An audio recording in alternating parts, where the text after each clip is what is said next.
Assalamualaikum warahmatullahi wabarakatuh.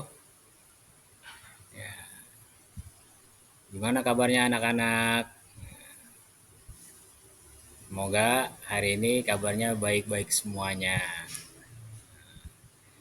Pada hari ini kita akan mempelajari pelajaran SKI tentang hijrah Nabi Muhammad SAW ke Taif.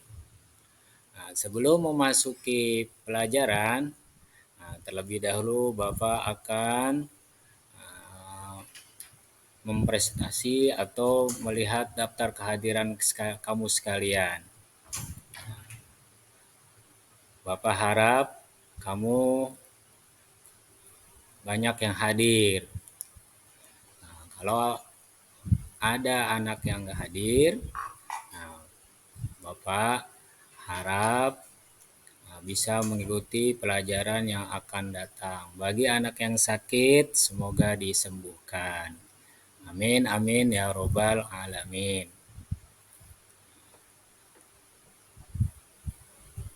Selanjutnya, sebelum kita masuk ke materi pelajaran SKI tentang dakwah Nabi Muhammad ke kota Taif, sebelumnya kamu akan mengisi terlebih dahulu kuis yang telah Bapak persiapkan. Silakan kamu buka di grup kamu tentang kuis tersebut. Jawab dan pahami.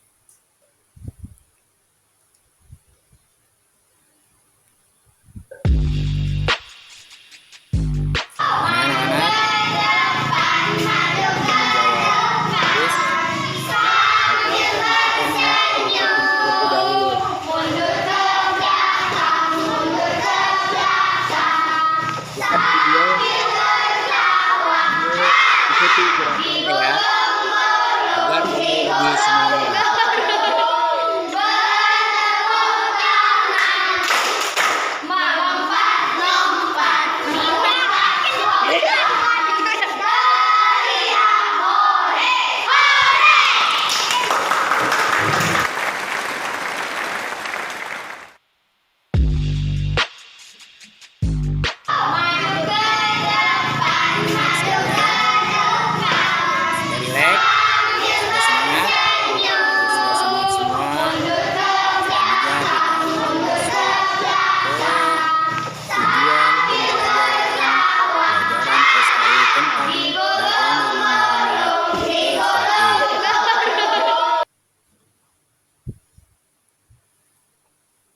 Anak-anak sekalian, tujuan pembelajaran Nabi Muhammad SAW dakwah ke Taif, yang pertama, kamu sekalian dapat menunjukkan ketabahan Nabi Muhammad SAW dalam peristiwa hijrah ke Taif. Tujuan pembelajaran yang kedua, kalian dapat mengidentifikasi sebab-sebab Nabi Muhammad SAW hijrah ke Taif.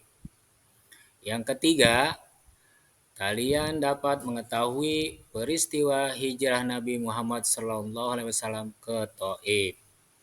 Itulah tujuan pembelajaran dakwah Nabi Muhammad SAW ke kota Taif. Semoga kamu dapat memahaminya.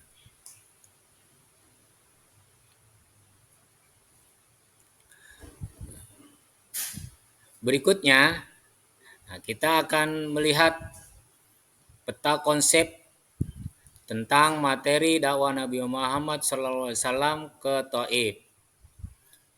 Ada apa saja peta konsepnya anak-anak sekalian? Kamu bisa melihatnya. Yang pertama di sini ada 3. Pertama, hijrah Nabi Muhammad SAW, ada materi, ada aktivitas, ada keterampilan. Yang pertama materinya tentang sebab-sebab Nabi Muhammad SAW hijrah ke kota Taif. Nanti aktivitas kamu adalah berdiskusi, diskusi kelompok. Apa keterampilan kamu dalam berdiskusi? Nah, kamu diminta untuk aktif dalam berkomunikasi atau tanya jawab tentang permasalahan tersebut. Materi yang kedua tentang peristiwa hijrah Nabi ke Thaif. Aktivitas kamu sama, yaitu analisis peristiwa hijrah Nabi Muhammad ke kota Thaif. Nah, keterampilannya, kamu nanti critical thinking. Critical thinking itu mengomentari tentang apa saja yang terjadi di dalam peristiwa Nabi Muhammad SAW hijrah ke Thaif. Materi yang ketiga tentang ketabahan Nabi Muhammad SAW ketika hijrah ke Thaif. Aktivitas kamu sama dengan yang kedua, yaitu analisis ketabahan Nabi Muhammad SAW ke kota Thaif. Keterampilannya sama dengan yang kedua, yaitu critical thinking. Gimana anak-anak?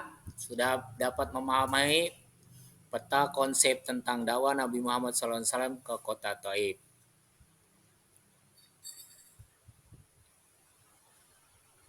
Selanjutnya, Bapak akan menerangkan tentang hijrah Nabi Muhammad SAW ke kota Thaif. Apakah kalian sudah mengetahuinya tentang hijrah Nabi Muhammad SAW ke kota Thaif? Kalau kamu sudah mengetahuinya, berarti kamu lebih memahami dengan pelajaran yang akan Bapak sampaikan. Bagi yang belum tahu, tolong nanti diperhatikan, disimak dengan baik dan benar. Hijrah Nabi Muhammad SAW ke kota Thaif. Apa sebab-sebab Nabi Muhammad hijrah ke kota Thaif? Sebab-sebab Nabi Muhammad hijrah ke kota Thaif yang pertama, yaitu akibat kaum kafir Quraisy tidak henti-hentinya menghalangi Nabi Muhammad SAW dan kaum muslimin untuk menyebarkan agama Islam di Mekah. Itu sebab yang pertama. Sebab yang kedua, mereka tidak rela agama Islam menggantikan agama nenek moyangnya, karena dianggapnya ajaran Nabi Muhammad tidak sesuai dengan ajaran nenek moyang mereka. Oleh karena itu, kafir Quraisy menghalangi dakwah Nabi. Sebab yang ketiga yaitu halangan dan rintangan yang semakin menjadi-jadi dari kaum kafir Quraisy ketika istrinya yaitu Siti Khadijah dan pamannya Abu Thalib meninggal dunia. Mengapa? Karena dua tokoh tersebut adalah orang yang selama ini melindungi Nabi, mendukung Nabi dalam Nabi berdakwah. Itulah sebab-sebab Nabi Muhammad SAW hijrah ke kota Thaif. Gimana anak-anak kalian? Apakah kamu sudah memahaminya?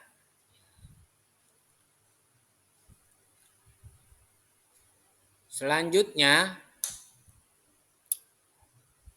tentang peristiwa hijrah ke kota Thaif. Kalau tadi tentang sebab-sebab Nabi hijrah ke kota Thaif. Untuk yang selanjutnya, ini tentang latar belakang apa saja yang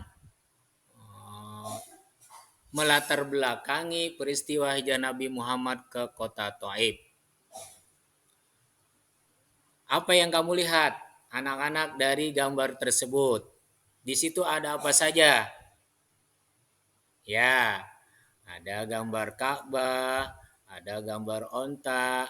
Nah, itu menunjukkan tempat atau benda-benda yang ada di gurun pasir yang berkaitan dengan keadaan waktu Rasulullah SAW sedang berdakwah. Lanjut lagi, Bapak kembali kepada latar belakang hijrah Nabi Muhammad SAW ke kota Taif. Apa saja latar belakang peristiwa hijrah Nabi Muhammad ke kota Taif? Yang pertama, karena semakin meningkatnya ancaman dan penganiayaan dari kaum kafir Quraisy. Yang kedua, Nabi Muhammad SAW ingin bertemu dengan keluarga dekatnya. Yang ketiga, Nabi Muhammad SAW ingin menggerakkan dakwah beliau di kota Taif. Nabi Muhammad SAW berdakwah di kota Taif ditemani oleh Zaid bin Harisah. Zaid bin Harisah ini adalah selain sahabat Nabi, juga beliau diangkat menjadi anak angkat Nabi. Zaid bin Harisah ini adalah yang menemani Nabi hijrah ke kota Taif. Mendengar ajakan Nabi Muhammad SAW, seketika itu mereka marah, kemudian mencaci maki dengan perkataan-perkataan yang sangat kasar, lantas mengusir Rasulullah SAW dari rumah mereka dan harus pergi dari kota Taif. Nah, itu latar belakang peristiwa hijrah Nabi Muhammad ke kota Taif. Gimana anak-anakku sekalian? Apakah kamu sudah mengetahuinya? Kalau sudah mengetahuinya berarti alhamdulillah. Kamu sebagian sudah mengetahui. Bagi yang belum mengetahui, ya tolong diperhatikan dan dibaca, diingat dengan teliti. Selanjutnya, tentang peristiwa hijrah Nabi Muhammad SAW ke kota Taif. Apa saja yang dialami oleh Nabi Muhammad SAW? Banyak yang dialaminya. Selanjutnya, apa pelajaran yang dapat kita ambil dari peristiwa hijrah Nabi Muhammad SAW ke kota Taif? Yaitu yang pertama adalah ketabahan Nabi Muhammad SAW dalam peristiwa hijrah ke Taif. Nabi Muhammad SAW ketika hijrah ke Taif mendapat penolakan dari pemimpin dan masyarakat kota itu. Mereka mengusir dan melempari batu sepanjang jalan yang dilewati beliau berdua. Meskipun Nabi Muhammad SAW dalam keadaan terluka, mereka tetap melakukan perbuatan yang kejam. Kedua kaki beliau luka dan mengeluarkan darah. Demikian juga Zaid bin Harisah. Kepalanya terluka karena terkena lemparan batu. Dengan tertatih-tatih dan menahan rasa sakit, Nabi Muhammad SAW meninggalkan kota Taif. Di tengah perjalanan meninggalkan kota Taif, Nabi Muhammad SAW beristirahat di sebuah kebun milik Utbah bin Rabi'ah dan Syaibah bin Rabi'ah. Yang keduanya termasuk orang yang memusuhi Rasulullah SAW di Mekah. Bertambah sedihlah beliau ketika melihat Utbah dan Syaibah berada di kebun tersebut dan sudah mengetahui kedatangan Nabi Muhammad SAW bersama Zaid bin Harisah untuk istirahat di kebunnya. Nabi Muhammad SAW kemudian berdoa kepada Allah Subhanahu wa Ta'ala, mengadukan kepedihan dan kesengsaraan yang dideritanya. Jadi dari ketabahan Nabi Muhammad SAW dalam peristiwa hijrah ke Taif dapat kita ambil. Apa yang dapat kita ambil? Yaitu ketabahan Nabi dalam menghadapi penduduk kota Taif. Walaupun Nabi disakiti, dicaci maki, dilempari dengan batu, tapi Nabi tidak marah. Nabi malah mendoakan mereka. Mereka didoakan oleh Nabi agar mereka diberi petunjuk oleh Allah Subhanahu wa Ta'ala dan kembali ke jalan yang benar. Nah, Itu yang bisa kita ambil pelajaran dari ketabahan Nabi Muhammad Sallallahu Alaihi Wasallam. Gimana anak-anak? Apakah kalian sudah dapat memahaminya?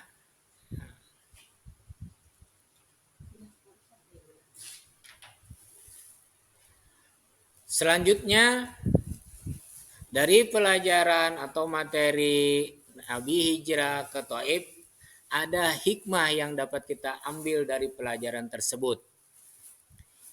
Hikmah apa saja yang dapat kita ambil dari hijrah Nabi Muhammad ke kota Taif? Yang pertama, tetap memiliki harapan yang baik meskipun harapan itu tampak jauh dari kita. Yang kedua, kita pun sebagai hamba Allah juga harus senantiasa berserah diri kepada Allah, menyerahkan segala urusan hanya kepadanya. Yang ketiga, tidak patah semangat dikala ujian mendera dan juga tidak menjadi manusia yang suka menyimpan dendam di dalam kalbu.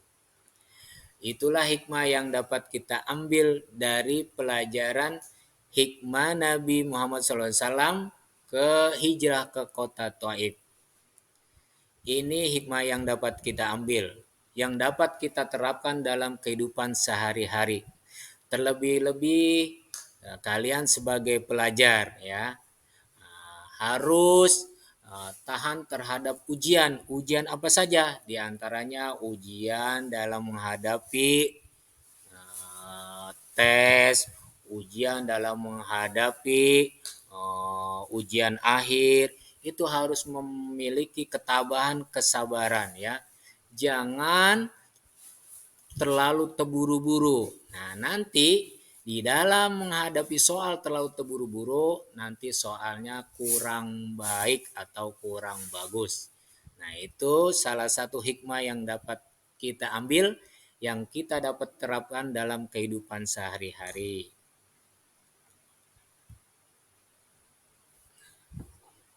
Selanjutnya, setelah kamu mengetahui tentang peristiwa hijrah Nabi Muhammad ke kota Taif,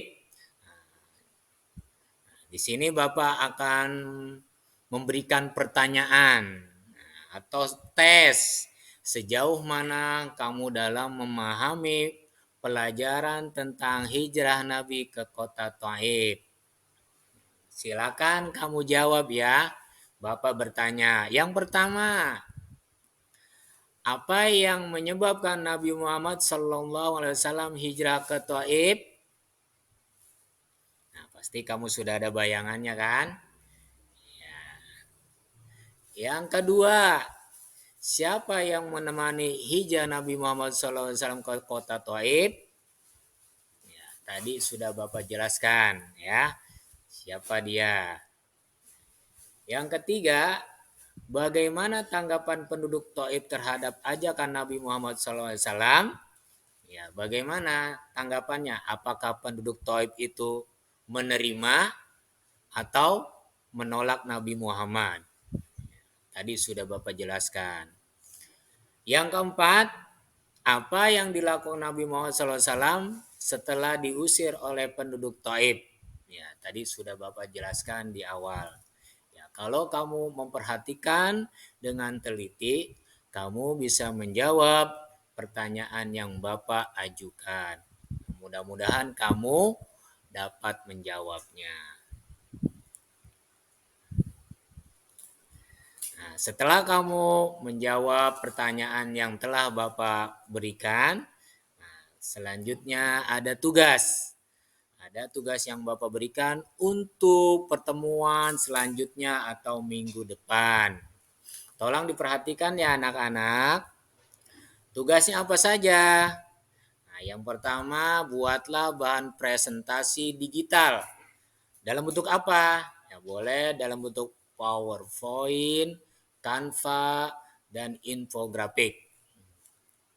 Bagaimana langkah kerjanya? Nah, langkah kerja yang pertama diskusikan tayangan video tentang Rasulullah Sallallahu Alaihi Wasallam dilempari batu oleh penduduk Taif. Itu langkah kerja yang pertama. Lanjut langkah kerja yang kedua, yaitu lengkapilah hasil diskusimu dengan membaca sumber belajar seperti buku, internet, dan lainnya. Yang ketiga, tulis hasil diskusimu dan bagilah peran untuk mempresentasikannya di depan kelas dengan baik. Yang keempat, isi presentasi meliputi pendahuluan dengan salam, mukaddimah, perkenalan kelompok, presentasi, kesimpulan, dan penutup serta salam. Itulah tugas-tugas yang harus kamu lakukan untuk pertemuan selanjutnya. Nah, semoga kamu dapat memahaminya. Tolong dibaca dengan teliti agar kamu dapat memahaminya ya anak-anak.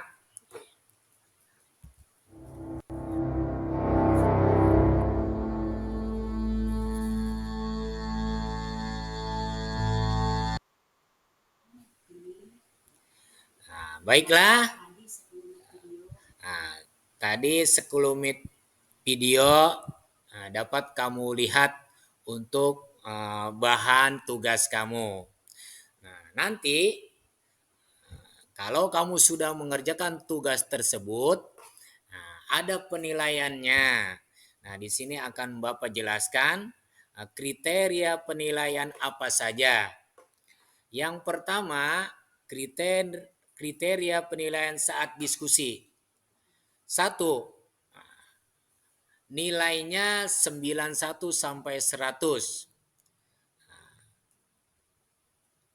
Nilai tersebut untuk apa? Nah, dilihat dari diskusi.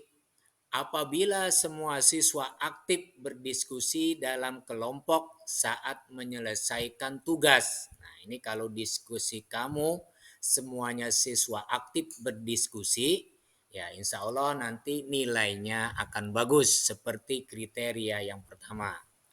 Selanjutnya kriteria yang kedua nilainya 76 sampai 90. Ini dilihat diskusinya kurang dari 75% siswa yang aktif berdiskusi dalam kelompok saat menyelesaikan tugas. Nah, kalau kurang dari 75%, nanti nilainya akan seperti kriteria yang kedua yang tadi Bapak sebutkan. Lanjut kriteria penilaian yang ketiga yaitu nilainya 70 sampai 75. Di sini dilihat dari diskusinya apabila anak-anak dalam berdiskusi kurang dari 50%. Nah, siswa yang aktif berdiskusi kurang dari 50% dalam kelompok saat menyelesaikan tugas. Nah, kalau kurang dari 50%, berarti nilai kamu di antara 70 sampai 75%. Selanjutnya untuk kriteria penilaian yang keempat, ya ini 0 dari 69. Nah, ini diskusinya dilihat dari mana? Nah, dilihatnya di kurang dari 25% siswa yang aktif berdiskusi dalam kelompok saat menyelesaikan tugas.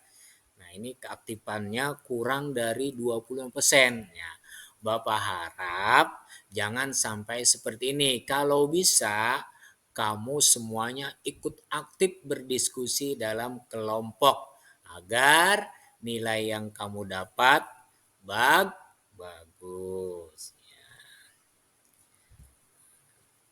Selanjutnya, kriteria penilaian kesimpulan hasil diskusi. Nah, tadi sudah Bapak beritahu kriteria penilaian diskusi. Yang berikut ini tentang kriteria penilaian kesimpulan hasil diskusi. Yang pertama, nilainya 91 sampai 100.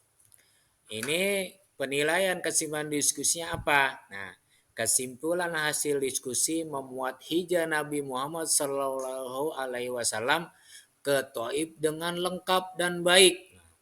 Apabila kelompok kamu menjelaskan hasil diskusinya dengan lengkap dan baik, ya, nanti hasilnya akan sempurna di antara 91 sampai 100.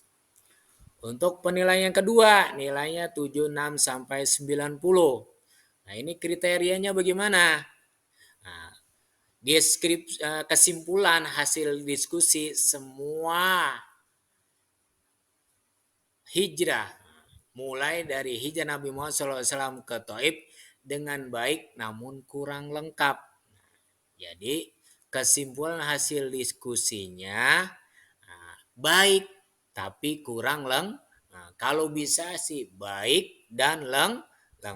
Kalau ini baik tapi kurang lengkap. Nah, jadi nilainya di antara 76 sampai 90. Lanjut, kriteria yang 3 penilaiannya adalah 70 sampai 75.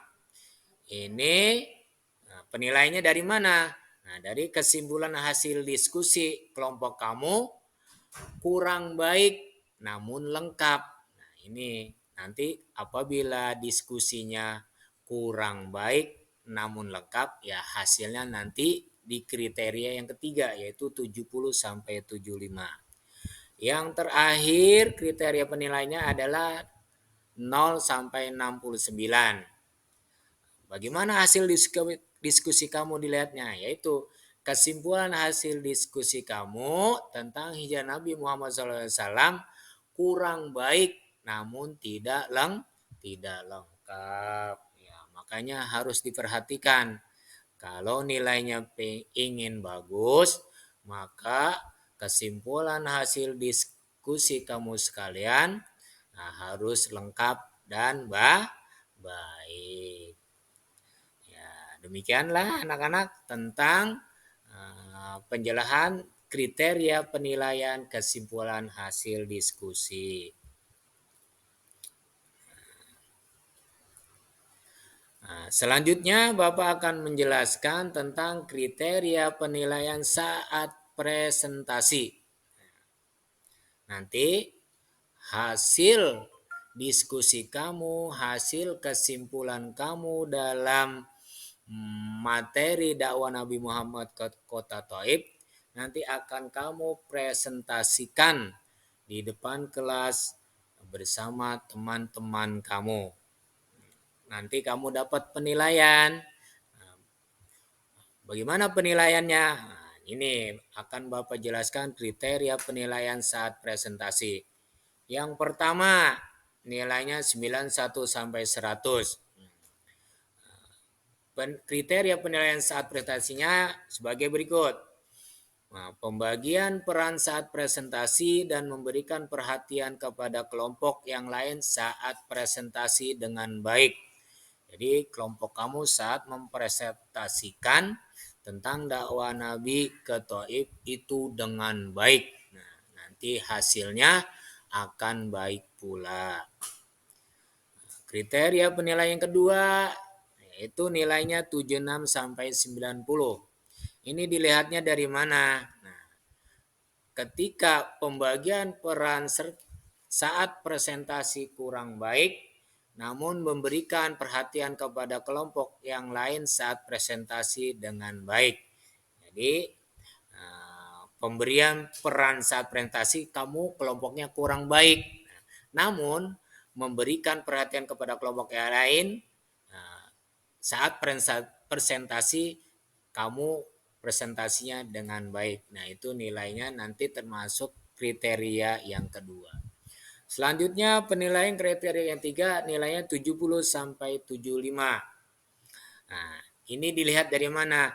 Dari pembagian peran saat presentasi dengan baik namun memberikan perhatian kepada kelompok yang lain saat presentasi kurang baik. Nah, jadi kelompok kamu dalam presentasinya dengan baik namun memberikan perhatian kepada kelompok yang lain kurang baik. Nah, nanti nilainya akan yang didapat seperti kriteria yang penilaian yang ketiga.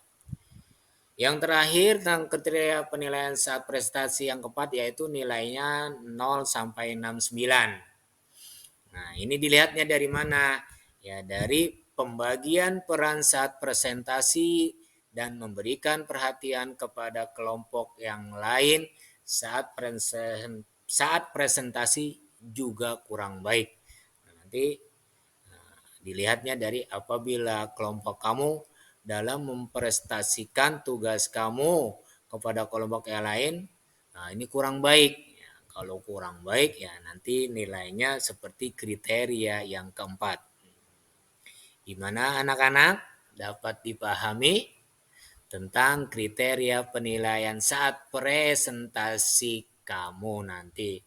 Bapak berharap untuk pertemuan minggu depan atau pertemuan selanjutnya kamu dapat mempersiapkannya dengan baik agar nilai yang kamu dapat juga baik.